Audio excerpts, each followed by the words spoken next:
La Yesu Kristo liendelee kutukuzwa milele yote na wakati wote. Ninakusalimu katika jina lake Yesu Kristo, mwana wa Mungu, Bwana na Mwokozi, Mungu mkuu sana na mtakatifu. Karibu tena katika asubuhi nyingine njema na nzuri kwa ajili ya kupokea neno la uzima. Karibu tuombe sasa.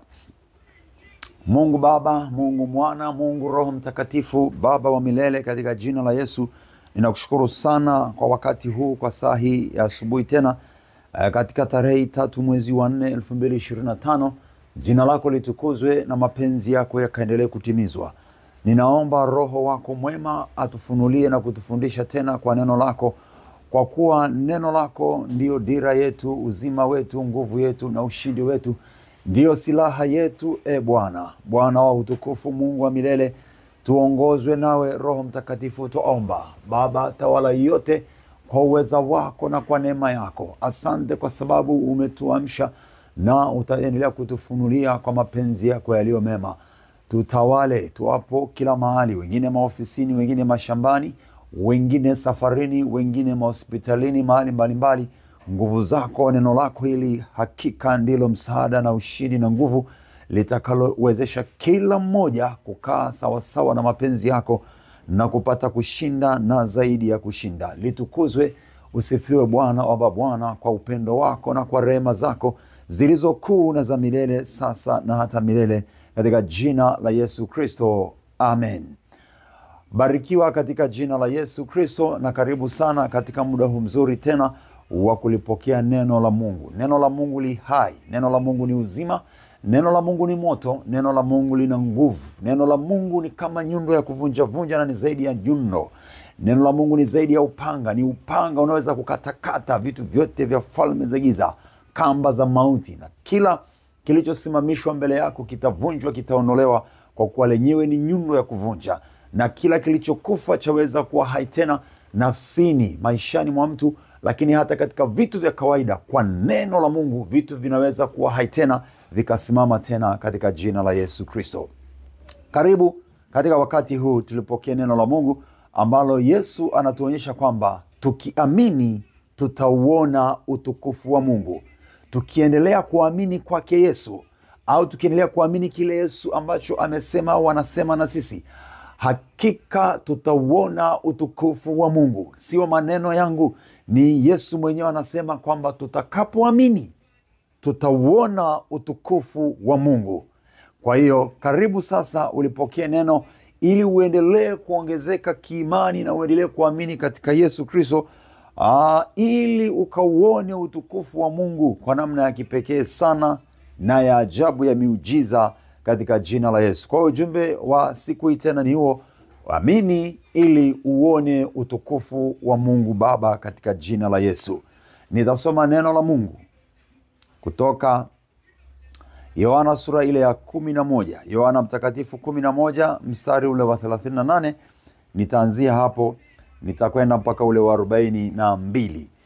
Neno la Mungu linasema, basi Yesu hali akiugua tena nafsini mwake, akafika kwenye kaburi, nalo lilikuwa ni pango na jiwe limewekwa juu yake. Yesu akasema, liondoeni jiwe. Martha, dada yake yule aliyefariki, akamwambia, Bwana, ananuka sasa, maana amekuwa maiti siku 4. Yesu akamwambia, mimi sikukuambia ya kwamba ukiamini utauona utukufu wa Mungu? Yesu akamwambia, mimi sikukuambia ya kwamba ukiamini utauona utukufu wa Mungu? Basi wakaliondoa lile jiwe. Yesu akainua macho yake juu, akasema, Baba, nakushukuru kwa kuwa umenisikia, nami nalijua ya kuwa wewe wanisikia siku zote. Lakini kwa ajili ya mkutano huu wanaohudhuria, nalisema haya ili wapate kusadiki kwamba ndiwe uliyenituma. Amina. Roho Mtakatifu aendelee kukufunulia, atufunulie sote tunapoendelea kutafakari ujumbe huu wakati wote, sasa na siku zinazokuja, katika jina la Yesu Kristo, amen. Sura ya 11 ya kitabu hiki cha Yohana Mtakatifu ni sura ambayo inaeleza muujiza mkubwa sana, tukio kubwa sana la mashangazo lililoshangaza ulimwengu, ambalo Yesu Kristo alilifanya kwa mtu anayeitwa Lazaro, ambaye huyu Yesu alimfufua mara baada ya kufa, lakini Yesu alikwenda kumfufua kutoka kaburini, ambaye tunakumbuka kwa wale wasomaji wa Biblia alikuwa amekaa siku 4 tayari kwenye kaburi. Manake alishaanza kuoza kabisa, na hapo anasema ananuka sasa. Kwa hiyo ni muda mrefu alikuwa ameshakaa kaburini, lakini Yesu Kristo kwa uweza wake, na ili watu wapate kuendelea kuamini, alikwenda kulitenda tukio hili kubwa, akiashiria pia hii kwamba hata sisi siku ile ya mwisho, siku ya kurudi, wafu watafufuliwa. Hapa Yesu anaonyesha uweza mkuu alionao, kwamba ana uweza mkuu wa kufufua hata waliokufa. Si tu kufufua kiroho, lakini hata kimwili anafufua waliokufa kwa namna zozote, iwe mtu amekufa kiroho au mtu amekufa kimwili. Yesu Kristo anafufua. Anao uweza mkuu sana wa kufufua hata waliokufa kimwili, waliozikwa kabisa kaburini, lakini anafufua ambao pia wamekufa kiroho, yani wanatembea lakini ni maiti au ni wafu, hali ya kiroho imekufa ndani yao, imezikwa. Yesu bado anaweza kufufua. Haleluya! Kwa hiyo karibu sana, na jambo tunalotaka kuliona hapa ni hili, kwamba Yesu anasema tukiamini tutauona utukufu wa Mungu aliye Baba na Bwana, tukiamini.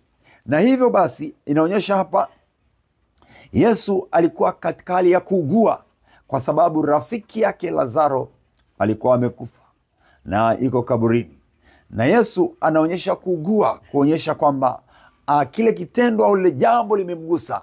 Na hivyo basi, na kuna mambo ambayo yanatugusa kwenye mioyo yetu, na pengine huzuni zinaingia, pengine mashaka zinatuingia, pengine uchungu unakuwa umemwingia mwanadamu.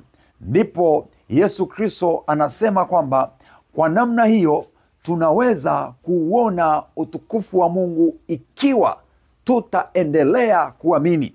Kumbuka alikuwa amekwisha kumwambia huyu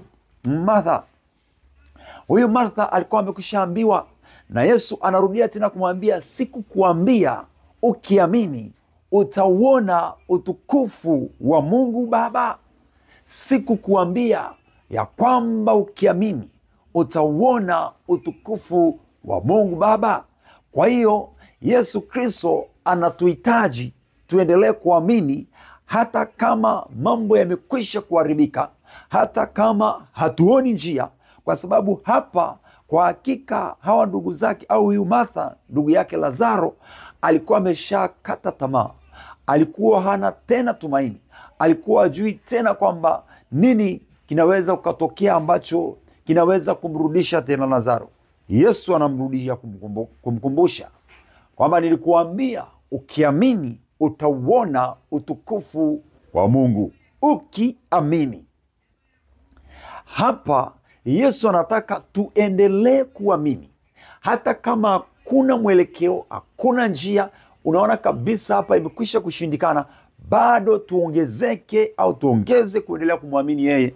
Tuendelee kumwamini yeye, kwa sababu kwa yeye inawezekana. Na yaliyoshindikana, yaliyokufa, yaliyozimia, yaliyokwisha haribika, bado yeye ana uweza wa kuyafufua, akayainua tena, yakarudishia uhai. Na Yesu anahitaji tuendelee kuamini ili tuweze kuona utukufu wa Mungu Baba. Ili tuweze kuona utukufu wa Mungu ni kwa njia ya kuendelea kuamini.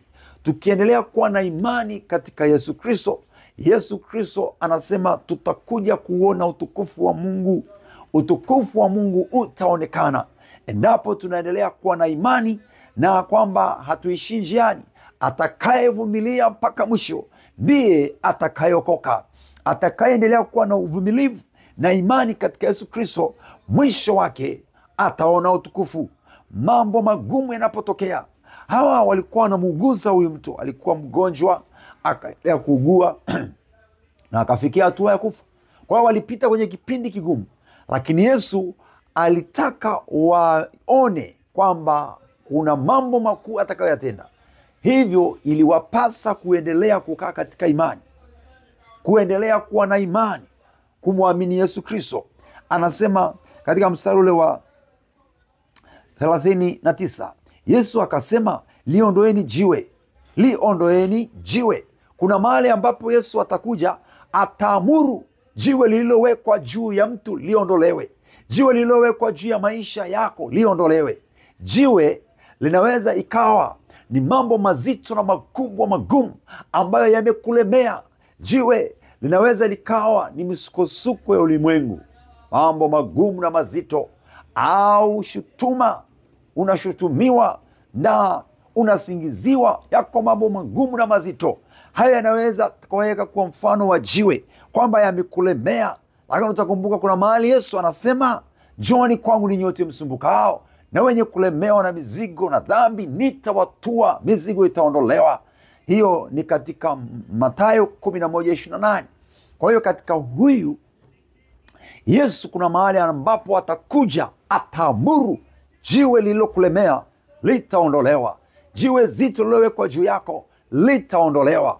Kilichowekwa ili kukukandamiza ataamuru kiondolewe.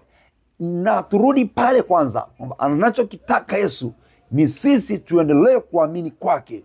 Wewe endelea kuamini kwamba katika yeye utukufu wa Mungu utaonekana kwako, utauona, na hayo magumu na mazito yaweza kuondolewa. Inawezekana ni dhambi nzito imekulemea sana, dhambi, na Yesu anaondoa dhambi. Inawezekana ni ugonjwa umekulemea sana, Yesu anaondoa magonjwa. Inawezekana ni vifungo vya namna mbalimbali na vimesababishwa na wanadamu, vingine ni yule shetani, Yesu ataviondoa. Cha msingi ni hiki, Yesu anataka endelea kuamini kwake, endelea kuamini kwake. Anasema utauona utukufu wa Mungu. Tunahitaji kuona utukufu wa Mungu mara kwa mara kwenye maisha yetu, na tutauona kwa njia hii au kwa kutumia mbinu hii, kuendelea kuamini katika Yesu Kristo. Haleluya. Mstari wa 40, Yesu akamwambia, mimi sikukuambia ya kwamba ukiamini utauona utukufu wa Mungu? Kwa hiyo Yesu akishasema, amekwisha kusema. Anachokisema Yesu ni hakika kwamba tukiamini tutauona utukufu wa Mungu. Endelea kuamini mpendwa, endelea kumkaribia Yesu, endelea kumkaribia kwa imani, endelea kumkaribia Mungu kwa imani, naye atakuonyesha mambo makubwa. Atukuzwe yeye ambaye hufanya mambo makubwa kuliko tulioomba, kuliko tunayotarajia. Haleluya. Waefeso 3 na mstari ule wa 20, atukuzwe Baba ambaye kwa yeye, katika yeye tutaona mambo makubwa kuliko tulioomba, kuliko tunayotarajia. Efeso 3:20, atukuzwe Bwana ambaye kwa yeye tutauona utukufu wa Mungu. Tutayaona mambo makubwa ya kushangaza. Haleluya. Kwa hakika ninashuhudia hivi kwa sababu hata mimi nimekuwa nikiona, hata katika huduma tunazoenda kufanya, mahali pengi nimeona Yesu akifanya mambo ya kipekee. Tukiendelea kuamini, hakika tutaona utukufu wa Mungu. Hakika tutaendelea kuona utukufu wake, kwa sababu yeye kwake amejaa utukufu na nguvu na uweza na mamlaka. Yesu Bwana wa mabwana. Katika hali ya kukatishwa tamaa, wewe endelea kuamini. Katika hali ya kuonyeshwa kabisa kwamba hapa njia hakuna, namna ya kufanikiwa hakuna, namna ya kushinda hakuna, wewe usije ukarudi nyuma. Endelea mbele kwa kuamini. Endelea mbele kwa kuamini. Kwa kuamini kwetu tutahesabiwa haki, tutahesabiwa kuwa twastahili kupokea ile baraka, ile heshima, zile nguvu, ule uweza. Tutastahilishwa. Tukiendelea kuamini, Mungu anatuhesabia haki. Ibrahimu aliamini, imani yake ilimsababisha akafika mahali pa kuhesabiwa haki, akapewa mambo makubwa, akafanyiwa mambo ya utukufu ambayo mpaka leo yanatusaidia sisi, yanatufundisha, tunajivunia, nasi tumefanikiwa kwa viwango vikubwa kupitia njia hiyo. Kwa hiyo endelea kuamini, kwa sababu Yesu anaweza kufanya mabadiliko saa yote, anaweza kufanya mapinduzi saa yote, anaweza kupindua kile ambacho unaona kabisa kimekuwa kikubwa kama mlima na hakuna namna ya kutoka. Lakini alisema, liondoeni jiwe, liondoeni jiwe. Ni jiwe gani limekulemea? Ni jambo gani limewekwa mbele yako kuwa uzide au kifungo au kizuizi kwamba usitoke? Yesu anafika saa, anakuja mwenyewe, anaamuru, liondoeni jiwe, liondoeni jiwe, na mtu wangu awe hai, na watu wapate kuona utukufu wa Mungu, watu wapate kuziona ishara na ajabu kubwa. Yesu anasema, liondoeni jiwe. Basi wakaliondoa lile jiwe. Yesu akainua macho yake juu, akasema, Baba, nakushukuru kwa kuwa umenisikia. Baba, nakushukuru ya kwa sababu umenisikia. Akamshukuru Mungu. Na wakati ambapo utaona sasa umetetewa na Bwana amefanya, kamshukuru Bwana. Weka shukrani zako mbele za Bwana. Jiandae kumshukuru. Usijiandae kuendelea kutokuamini au kurudi nyuma. Usijiandae kufadhaika wala kuogopa. Usijiandae kuanza kushindwa au kurudi nyuma. Jiandae kuona utukufu wa Mungu. Jiandae kuziona nguvu zake, miujiza yake, maajabu yake. Andaa moyo wako, jitayarishe kwenda kuona mambo makubwa yaliyojaa utukufu wa Mungu Baba, kwa sababu Yesu anasema, ukiamini, tukiamini, tutauona utukufu wa Mungu. Yeye amejaa utukufu na nguvu, yeye amejaa uweza na nguvu. Endelea kuamini katika Yesu Kristo, kwa sababu kwake yeye tutaona utukufu, tutaona mng'ao, tutaziona ishara na miujiza, tutayaona maajabu ya kushangaza, tutaona miujiza ya kushangaza, tutaona mambo makubwa tusiyotarajia, ambayo tulikuwa tutarajii. Yeye anakwenda kutuonyesha, anakwenda kutufunulia.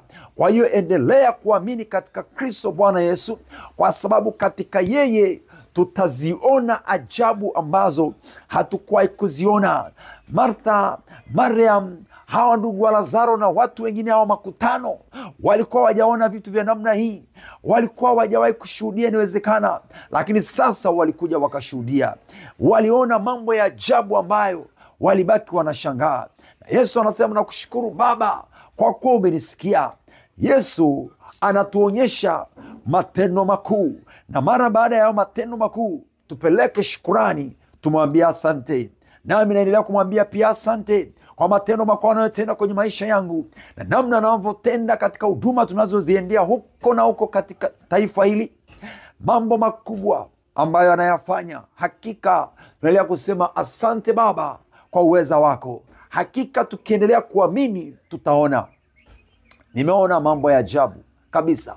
Acha nikushuhudie hili, nasikia kushuhudia katika huduma ninazofanya. Kuna mahali kabisa tunaenda, fedha haipo, na unaona kabisa hapa nafanyaje? Na kila wiki kwa mikutano tunaenda kufanya huko nje, natumia zaidi ya 750,000 na kuendelea kwa wiki moja. Nashangaa wakati mwingine zinatoka wapi, nashangaa inakuaje mambo haya, lakini namuona Mungu akifanya. Sina mimi akaunti ambayo nimehifadhi fedha na kwenda kuchukua. Nashangaa Mungu akitenda. Kweli tukiendelea kuamini tutaona mambo makubwa Yesu akiyafanya. Fikiri kwamba kila wiki unatumia 750,000 mpaka 800,000, na hapo sijajumlishia mafuta ya jenereta.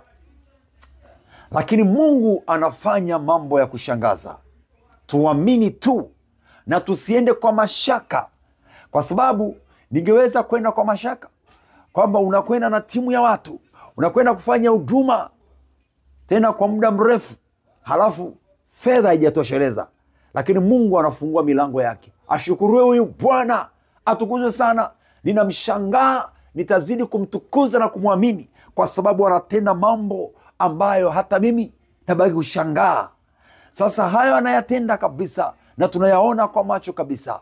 Fikiri jambo hilo ni jambo la kushangaza, na Mungu aendelee kutukuzwa sana kwa utukufu wa jina lake. Lakini tunaendelea kuona akifanya miujiza mikubwa, namna ambavyo anaponya, namna ambavyo anafungua watu, namna ambavyo anatenda mambo ambayo hata sisi wengine tunabaki kusema hakika huyu ni Jehova Bwana. Hatukujua, hatukutarajia, lakini tunaona akifanya katika huduma hii ya mikutano ya Injili tunayoiendea. Hivyo basi, endelea kuamini, endelea kumwamini Yesu, endelea kumwamini Yesu.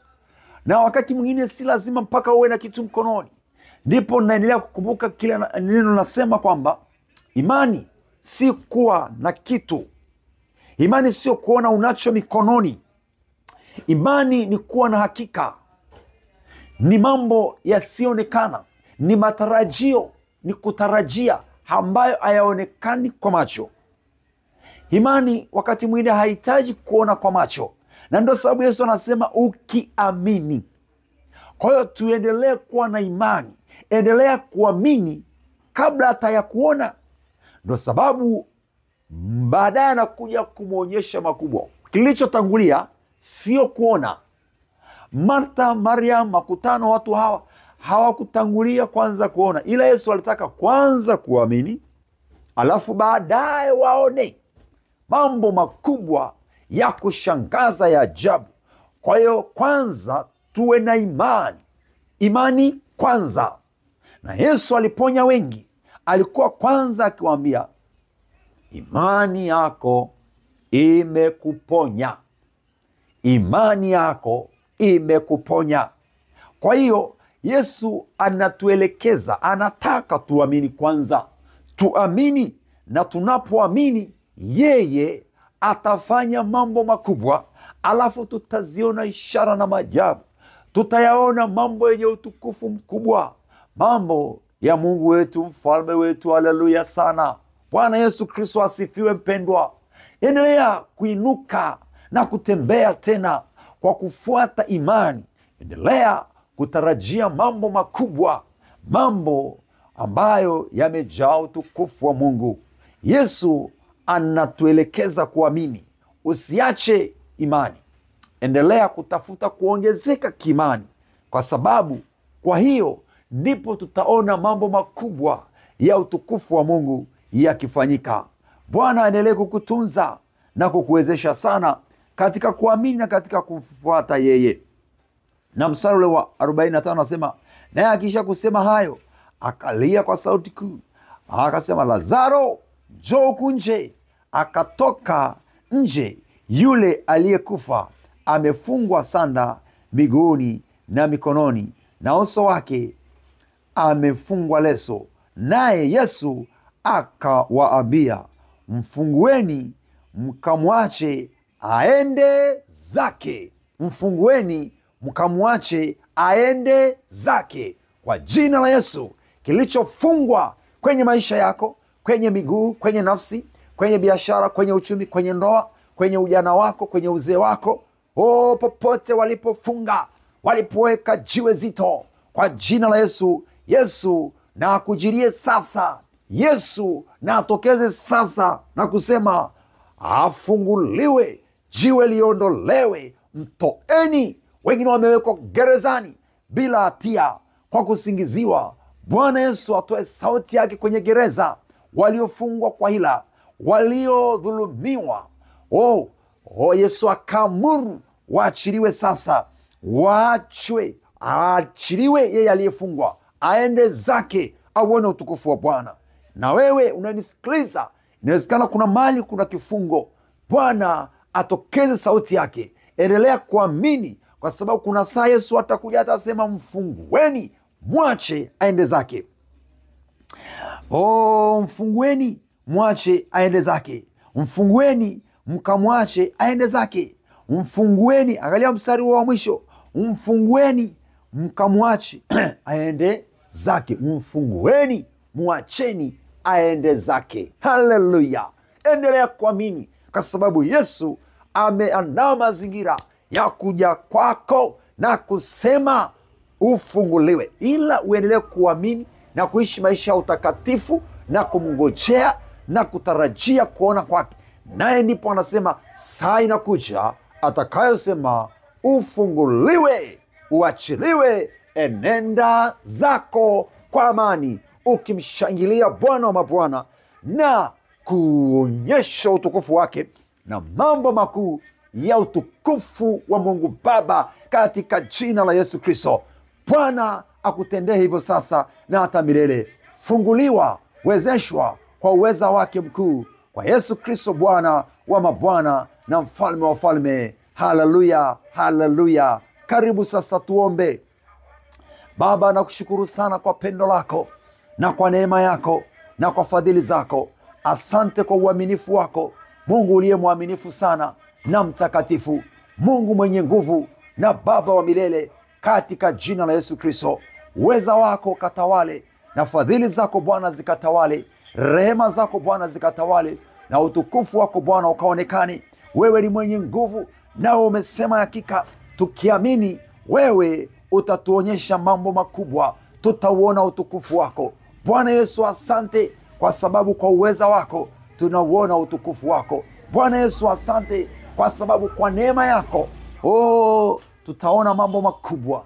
Ninaomba endelea kugusa moyo wa msikilizaji na mtazamaji, ili aendelee kuamini kwako, angoje kwako, kwa sababu katika wewe anakwenda kuona utukufu, anakwenda kuona mambo ya kushangaza. Yule aliyelemewa, yule aliyewekewa jiwe, kwa jina lako ninaomba sauti yako Bwana, kwa kuwa una huruma na rehema, ikaamuru hiyo sauti sasa, jiwe liondolewe, lakini na kifungo alichofungwa mtu, kile kifungo kikaondolewe, kikavunjike kwa jina la Yesu. Bwana akuondoe katika kulemewa kwako, katika hali ya afya, katika hali ya kiroho, katika hali ya kiuchumi, katika hali ya ndoa, katika hali ya familia, katika hali yako ya masomo. Wewe kijana, wewe mzee, wewe dada, wewe kaka, wewe baba, wewe mama, Bwana aseme nawe, sauti yake aseme na wewe, na kifungo kiondolewe, na lile jambo zito lilokulemea likaondolewe, uachiliwe, uende zako kwa amani ya Yesu, uende zako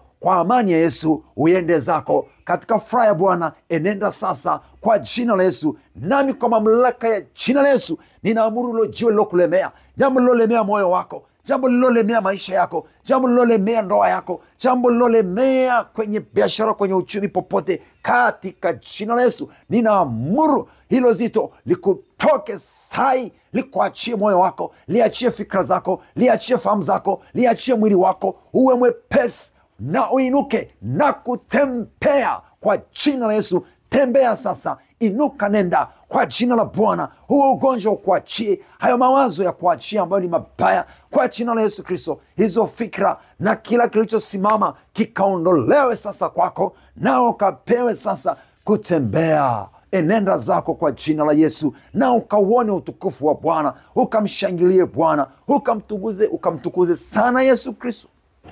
Kwa jina la Yesu ninaamuru, nenda, inuka. Lile zito lilosimamishwa, linalozuia, ninaliamuru kuvunjika sasa na kubomoka sasa na kutoka mbele yako.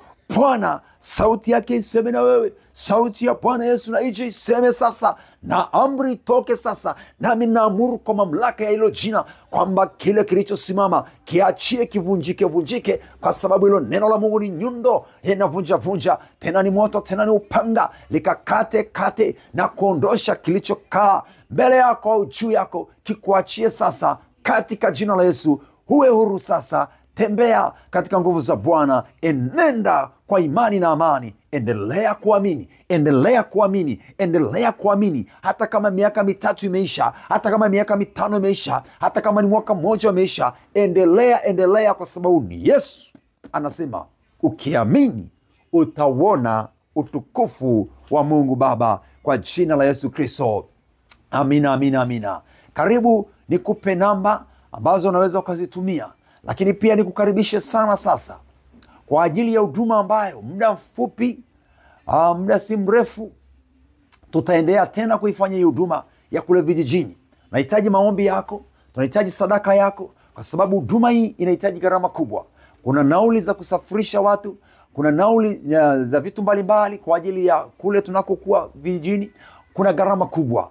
Naomba ukashiriki, kazi ya Yesu ifanyike. Usiwe wa kunyamaza au wa kuacha tu. Fanya vyovyote inavyowezekana, hata kwa kumshirikisha mtu mwingine, mshirikishe ili kazi ya Yesu ifanyike. Karibu, pokea namba ni 0787 62 75 91, ni namba ya Airtel. 0787 62 75 91. Bwana Mungu akubariki, akulinda, kuangazia na nuru za uso wake, akufadhili na kutie nguvu tena na tena, sasa na wakati wote. Karibu tena, endelea kutuombea, endelea kushiriki na sisi, endelea kukaribia pia kwenye YouTube channel hii ili kuendelea kupata neno la Mungu. Bwana kuangazie na ukauone utukufu wa Mungu Baba kwa Yesu Kristo. Amen.